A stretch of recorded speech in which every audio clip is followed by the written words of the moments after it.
Nagsampa na ng kaso sa Quezon City Regional Trial Court ang pamilya ng mga biktima sa road crash sa SCTEX laban sa driver at presidente ng Pangasinan Solid North Transit Incorporated. At samantala, lisensya ng driver na sangkot sa naturang insidente sa NAIA Terminal 1 na ikinasawi ng dalawang individual, binawi na rin ng LTO. Si Bernard Ferrer sa sentro ng balita.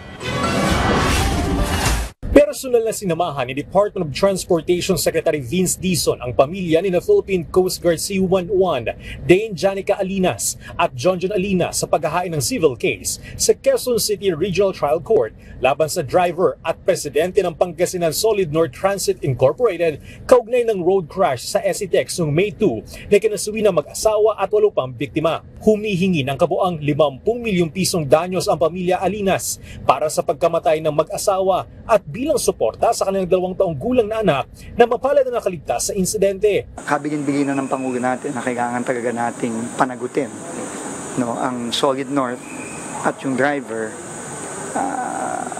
para sa hustisya, hindi lamang kay Dane at kay John, kundi pati na rin yung ibang biktima. Bukod dito, nagsampa rin ang DOTR ng hiwalay na civil case sa korte sa Antipolo City para sa iba pang biktima kung saan humihingi ng hanggang 80 milyong pisong danyos sa mga naulila. Ito ay hiwalay pang kasong kriminal na isinampa ng Department of Justice laban sa Solid North.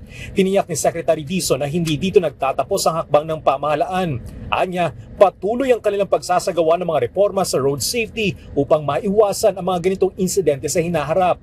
Ayon pa sa kalihim, ipinag-utos niya na ang pagpapabilis ng mga aksyon laban sa Solid North alinsunod sa direktiba ni Pangulong Ferdinand R. Marcos Jr. matapos matuklasang may ilang mga bus ng kumpanya ang bumagsak sa roadworthiness test. Babala pa ni Secretary Dizon sa lahat ng operator ng public utility vehicles. Binigyan kayo ng prangkisa pero responsibilidad nyo yan.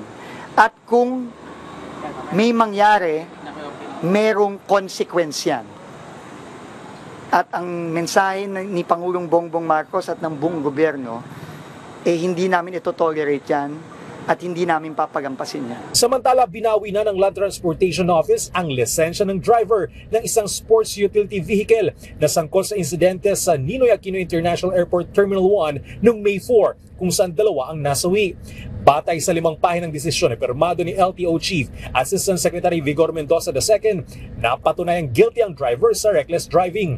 Siya rin ay pinagmumulta ng 2,000 piso at hindi papayagang magmaneho sa loob ng 4 na taon. Bernard Ferrer para sa Pambansang TV sa Bagong Pilipinas.